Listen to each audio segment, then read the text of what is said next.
ስለ አጥንት ጥንካሬ ሲታሰብ አብዛኛውን ጊዜ ትኩረት የሚሰጠው ለካልሲየም ብቻ ቢሆንም በሕክምናው ሳይንስ ግን ፕሮቲን እኩል ወሳኝ ሚና አለው።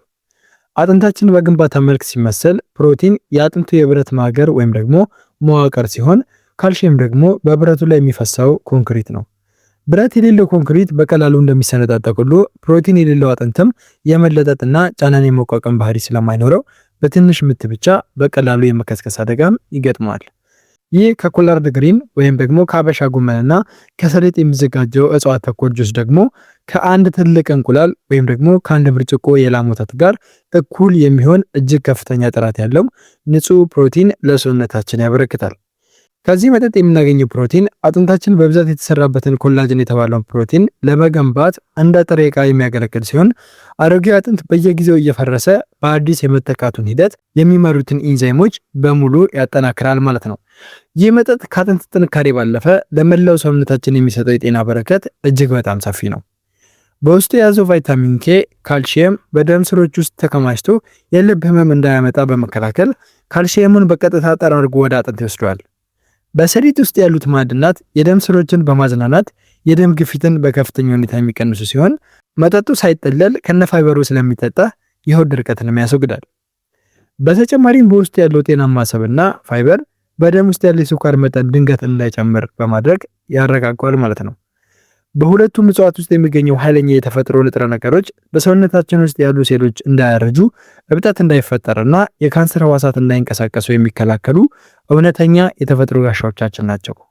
በአጠቃላይ ይህ መጠጥ ወይም ደግሞ ይህ የጁስ መጠጥ አጥንትን በካልሲየምና በፕሮቲን እንደ ብረት አድርጎ እየገነባ በተመሳሳይ ሰዓት ልብንም ሆድንና መላ ሰውነታችንን የሚያድስ ድንቅ ፈውስ ነው ማለት ነው። ይህ መጠጥ አጥንትን የሚያጠነክረው በውስጡ የያዘውን ንጥረ ነገሮችን በመጠቀም ሰውነታችን ውስጥ በሚያከናውናቸው 3 ዋና ዋና የህክምና ተግባራት ምክንያት ነው። በመጀመሪያ ደረጃ መጠጡ ለአጥንት ግንባታ የሚሆኑ ጥሬ ዕቃዎችን ያቀርባል። በውስጡ ያለው ካልሲየም ለአጥንት መገንቢያነት የሚውል ዋናው ማዕድን ሲሆን፣ ፕሮቲኑ ደግሞ አጥንቱ ጠንካራ መዋቅር እንዲኖር የሚያደርገውን ኮላጅን የተባለውን ማገርም ይሰራል። እነዚህ ሁለት ንጥረ ነገሮች በአንድ ላይ ሲጣመሩ አጥንት ጥቅጥቅ ያለና በቀላሉ የማይሰበር ጠንካራ ድንጋይ እንዲመስል የሚያደርጉታል ማለት ነው። በሁለተኛ ደረጃ ደግሞ መጠጡ በውስጡ የያዘውን ቫይታሚን ኬ በመጠቀም በሰውነታችን ውስጥ እንደ መሐንዲስ ሆኖ ይሰራል። ብዙ ጊዜ ካልሲየም ብቻውን ሲወሰድ የት መሄድ እንዳለበት ስለማያውቅ በደም ስር ውስጥ የመከማቸት ዝንባሌ አለው። በዚህ መጠጥ ውስጥ ያለው ቫይታሚን ኬ ግን በደማችን ውስጥ ያለውን ካልሲየም እየመራ በቀጥታ ወደ አጥንታችንና ወደ ጥርሳችን በመውሰድ አጥንቱ ላይ እንዲጣበቅም ያደርጋል። ይህ ሂደት አጥንት ካልሲየሙን በሚገባ መጥቶ እንዲያጠነክረውም ይረዳዋል። በመጨረሻም ይህ መጠጥ አሮጌውን አጥንት በአዲስ የመተካቱን ተፈጥሯዊ ሂደት ያፋጥነዋል ማለት ነው። አጥንታችን በየቀኑ አሮጌው ክፍል እየፈረሰ በአዲስ የሚተካ ሕያው አካል ነው። በመጠጥ ውስጥ የሚገኙት ማግኒዥየም፣ ዚንክ እና ፕሮቲን አሮጌውን አጥንት እየጠገኑ አዲስና ጠንካራ አጥንት የሚገነቡትን የሰውነታችንን ሴሎች ያነቃቃሉ። በዚህ ምክንያት አጥንታችን ሁልጊዜ የታደሰ የማይሰነጣጠቅና ጠንካራ ሆኖም እንዲቀጥል ያደርጉታል ማለት ነው። ይህንን ጁስ በቀጣይነት መጠጣት ስትጀምሩ በአጥንታችሁ ውስጥ የሚካሄደው ለውጥ በደረጃና በጊዜ ሂደት የሚከሰት እውነተኛ የውስጥ እድሳት ነው። አጥንታችን በየቀኑ አሮጌውን ሴል እየጣለ በአዲስ የሚተካ ሕያው አካል በመሆኑ ጁሱን እየጠጣችሁ በመጣችሁ ቁጥር አጥንታችሁ የሚቀየርበት ሳይንሳዊ ሂደትም እንደሚከተለው ይመጣል ማለት ነው። በመጀመሪያዎቹ ሳምንታት መጠጡን ስትጀምሩ በደማችሁ ውስጥ ያለ የካልሲየም እና የፕሮቲን መጠን ይስተካከላል። ከዚህ በፊት ሰውነታችሁ ለሌሎች የውስጥ አካላት ስራ የሚሆን ካልሲየም ሲያመጣ ከአጥንታችሁ ላይ እየሰረቀ ይጠቀም ነበረ። ጁሱን በየቀኑ ስትጠጡ ግን ሰውነቱ በቂ ጥሬ ዕቃ ስላገኘ ወይም ደግሞ በቂ ካልሲየም እያገኘ ስለሆነ ከአጥንት ላይ መስረቁን ያቆማል ማለት ነው። ይህም አጥንታችሁ የበለጠ እንዳይደክምና እንዳይሳሳም የመጀመሪያውን መከላከያ ጋሻ ይፈጥርለታል ማለት ነው። ከአንድ እስከ 3 ወር ባለ ጊዜ ውስጥ ደግሞ የአጥንታችሁ ውስጣዊ መዋቅር መቀየር ይጀምራል። በጁስ ውስጥ ያለው ፕሮቲን እና ቫይታሚን ሲ አጥንት ውስጥ አዲስ የኮላጅን ድር እንዲሸመንና እንዲዘጋጅ ያደርጋሉ። ይህ ድር ደግሞ ልክ እንደ ብረት ማገር ሆኖም ያገለግላል። በተመሳሳይ ሰዓት ከሰሊጡና ከጎመን የሚወጣው ካልሲየም በቫይታሚን ኬ መሪነት እየመጣ በዚህ ድር ላይ ማረፍ ይጀምራል። በዚህ ጊዜ አጥንታችሁ የነበረውን ስፖንጅ መሰል ክፍተት እያጠበበ ይበልጥ ጥቅጥቅ ያለ የከበደና ጠንካራ መሆን ይጀምራል ማለት ነው። ጁሱን እየጠጣችሁ ከ4 ወር እስከ 1 ዓመት ስትዘልቁ አሮጌውንና ደካማ አጥንታችሁን አካል ሙሉ በሙሉ በአዲስና በጠንካራ በሆነ አጥንት ይተካል ማለት ነው። አጥንታችሁ የመለጠጥና ጫናን የመቋቋም ብቃት ስለሚኖረው የመገጣጠሚያ ህመሞች ይቀንሳሉ። የመጋጨት ወይም ደግሞ የመውደቅ አደጋን ቢገጥማችሁ ደግሞ አጥንታችሁ ሳይሰነጠቅ ተቋቁሞ የማለፍ አቅሙ እጅግ ከፍተኛ ይሆናል። በአጭሩ ጁሱን በጠጣችሁ ቁጥር አጥንታችሁ ያረጀና የላላ መዋቅር ካለው ወደ አዲስና ጠንካራ አቋምነት እየተቀየረ ይሄዳል ማለት ነው። በዚህ ተመራጭ በሆነው የአጥንት መገንቢያ ጁስ ውስጥ ደግሞ ኮላርድ ግሪን ወይም ደግሞ የአበሻ ጎመን፣ ሰሊጥ፣ ብርቱካን ወይም ደግሞ ሮማን እና ውሃ ይከተቱበታል። እያንዳንዱ ምክንያት ደግሞ ያለ ምክንያት አይደለም የሚያስፈልገው።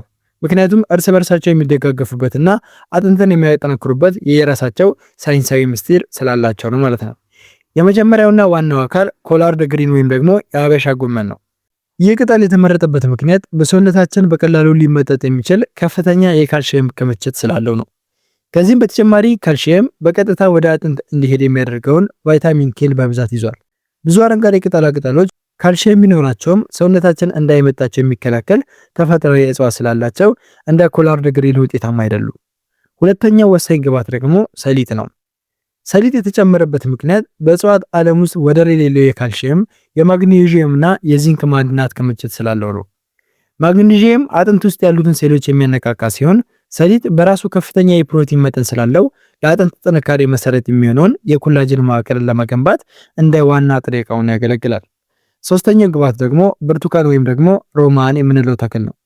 ይህ ፍራፍሬ የሚካተትበት ምክንያት በውስጡ ባለው ከፍተኛ የቫይታሚን ሲ ይዘት ምክንያት ነው።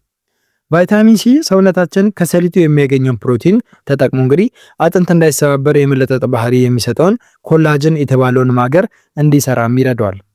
ከዚህም በተጨማሪ የጁሱን መራራ ጣዕም በማስተካከል ለመጠጥ እንዲስማማም ያደርገዋል። በመጨረሻም ውሃ የሚጨመርበት እነዚህ ሁሉ ድንቅ እጽዋትና ፍራፍሬዎች በብሌንደር ውስጥ በሚገባ ተፈጭተው ወደ ፈሳሽነት እንዲቀየሩና ሰውነታችን ሳይጠላው ከነ ፋይበሩ በቀላሉ እንዲመጠጥ ለማድረግ ነው ማለት ነው። ይህንን ድንቅ የተፈጥሮ ጁስ ለመጠቀም በጣም ተመራጩ ጊዜ ጠዋት ጠዋት በባዶ ሆድ መጠጣት ነው።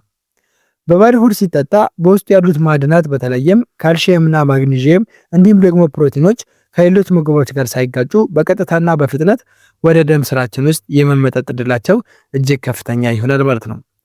የእድሜ እክልን በተመለከተ ደግሞ መጠጡ ለሁሉም የእድሜ ክልል እጅግ በጣም ጠቃሚና ደህንነቱ የተጠበቀ ቢሆንም በሕክምናው ዓለም በተለየ መልኩ በስፋት እንዲጠቀሙት የሚመከሩት ሶስት በጣም ዋና ዋና የእድሜ ክልሎች አሉ። ለምሳሌ አንደኛና ቀዳማዊው ታዳጊዎችና ህፃናት ማለትም እድሜያቸው ከ2 ዓመት በላይ የሆኑ ህፃናት ናቸው። በዚህ የእድሜ ክልል ውስጥ ያሉ ህፃናት አጥንታቸው በከፍተኛ ፍጥነት የሚያድግበትንና የአጥንት መዋቅርን የሚገነባበት ወሳኝ ወቅት ነው። በዚህ ሰዓት ይህንን ጁስ ማግኘት ወደፊት ጠንካራ የአጥንት መሰረት እንዲኖራቸውም ያደርጋል።